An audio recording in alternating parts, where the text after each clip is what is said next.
Alright, so here we are with our 1-8, and this is our day 1 notes for rates, ratios, and proportions. So, we're going to write and use rates, ratios, and unit rates in our notes today. So first we'll start with a definition of a ratio. Hopefully you've heard of a ratio. They usually introduce them when they start with fractions. So you've probably seen them mostly in this form. You've probably seen this one. A lot of times in a middle school curriculum, they'll have you kind of write all three of them for certain values. So you'll notice here that they also state that b cannot be 0. Hopefully you can see that because we should not be dividing by 0. So that's just one little addition that they love to give you. So it is just the comparison of two quantities, a to b, red, a to b, this one, and then a to b as well. Ratios that name the same comparison are said to be equivalent. So equivalent fractions, for instance, is what they're saying. So if we have 1 to 2 or 1/2, that's the same as 2/4 or 3/6.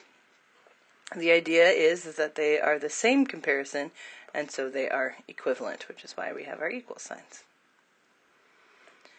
Alright, so in our first example here, the ratio of the number of bones in a human human ear to the number of bones in the skull is 3 to 1. So just so we know, 3 to 11. Just so we know that they said it in a certain way, so they're saying human ears, and so that is given as the first number, and then they say bones in the skull, and that's given as the second number.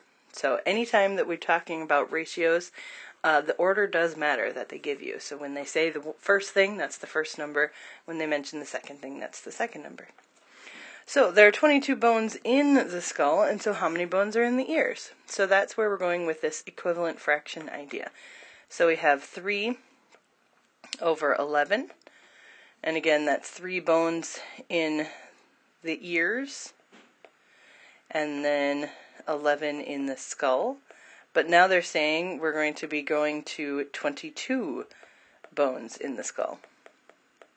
So we need to know how many bones are in the ear. Well, how do we get from 11 to 22? We multiply by 2. So we're going to do the same thing here and get our new value of 6.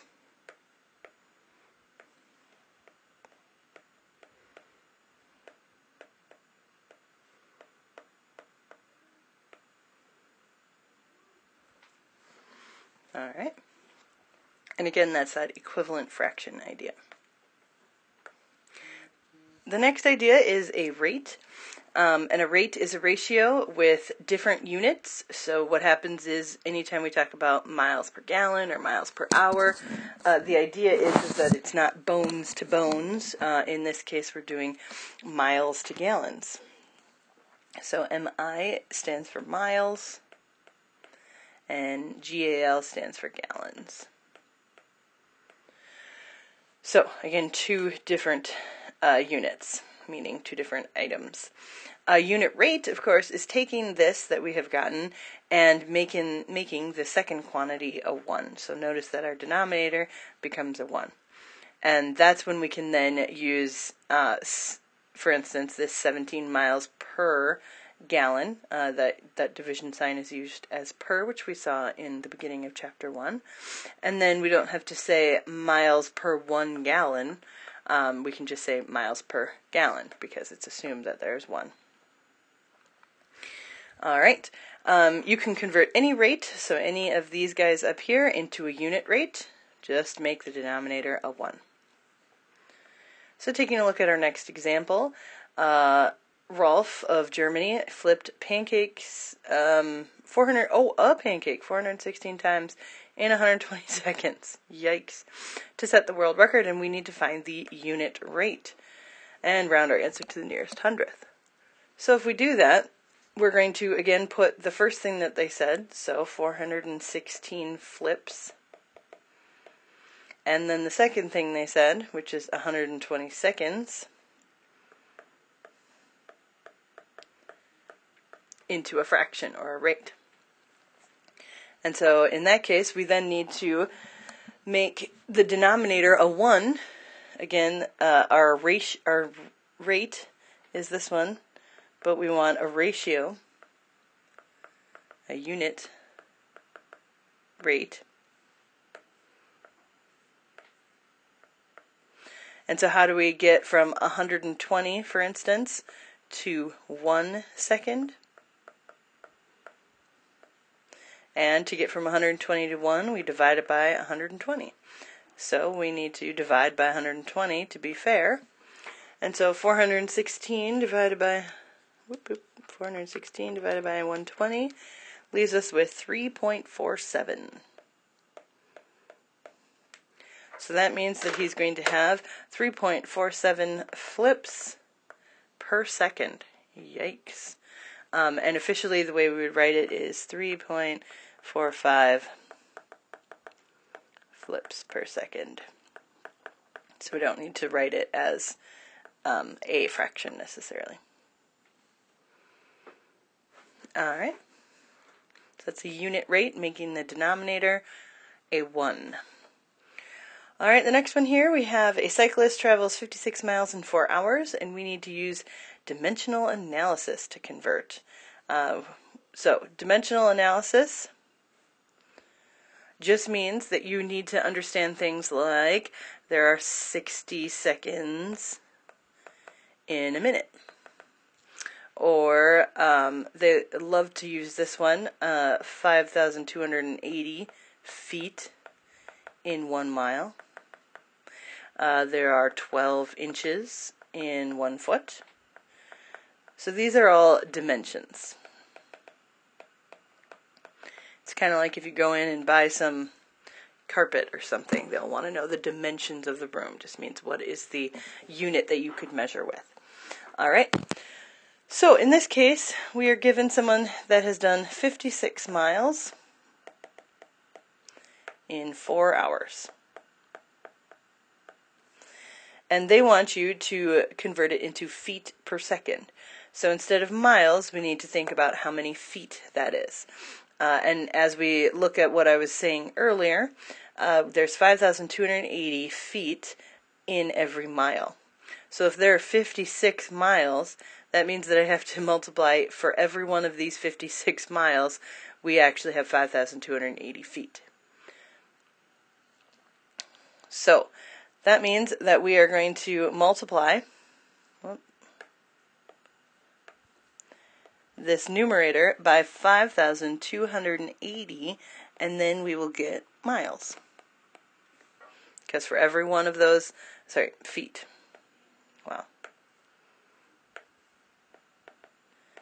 Because again, for every one of these 56, we have to have 5,280 feet. Alright, then the next one says that we have 4 hours, but of course they want it per second. So we're going to have to multiply by the fact that for every one of these hours, there are 60 minutes. And then for every one of those minutes, there are 60 seconds. And I'm just going to say that these are feet here. Alright, so we're going to multiply 4 times 60 times 60 again. And we will get that there are 14,400 seconds in 4 hours. And in 56 miles, there are 5,280. There are 295,680 feet.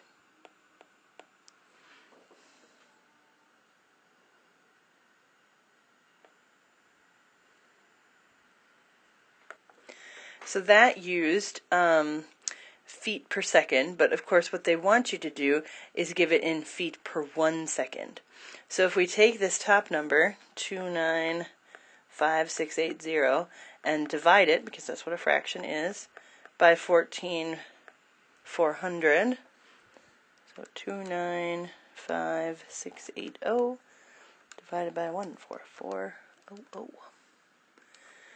So that's going to tell us that this person is going to cycle 20.5, what did they say, nearest tenth, so 0.5 feet per second.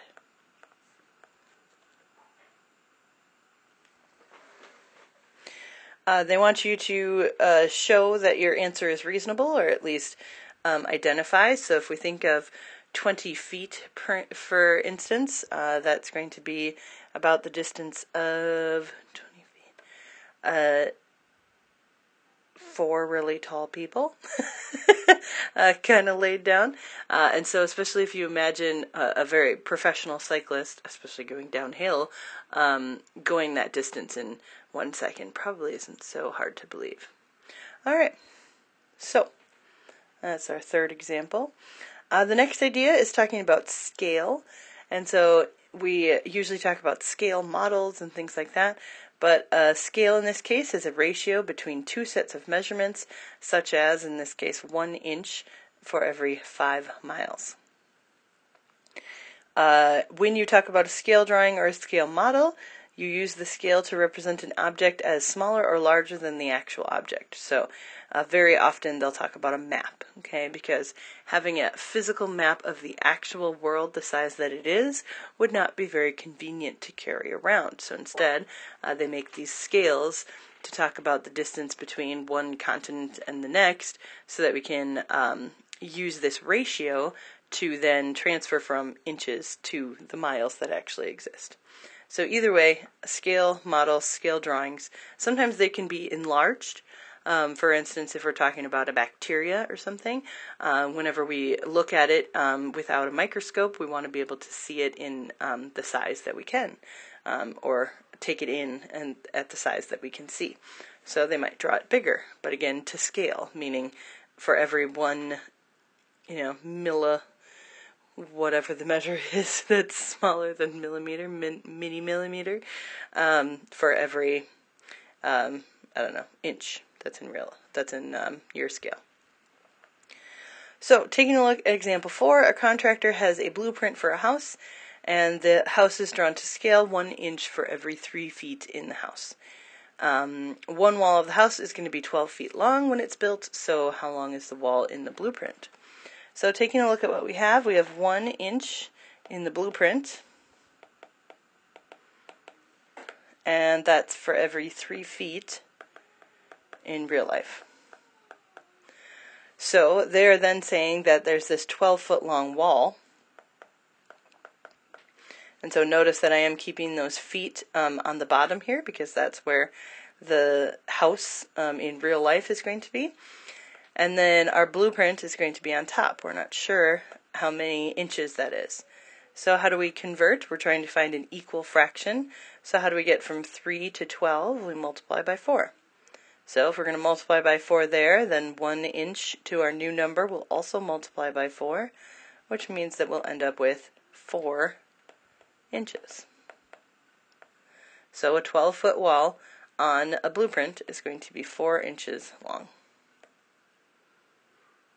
Alright, so lots of equivalent fractions here, so definitely going back to this same comparison, alright, those equivalent fractions, equivalent ratios.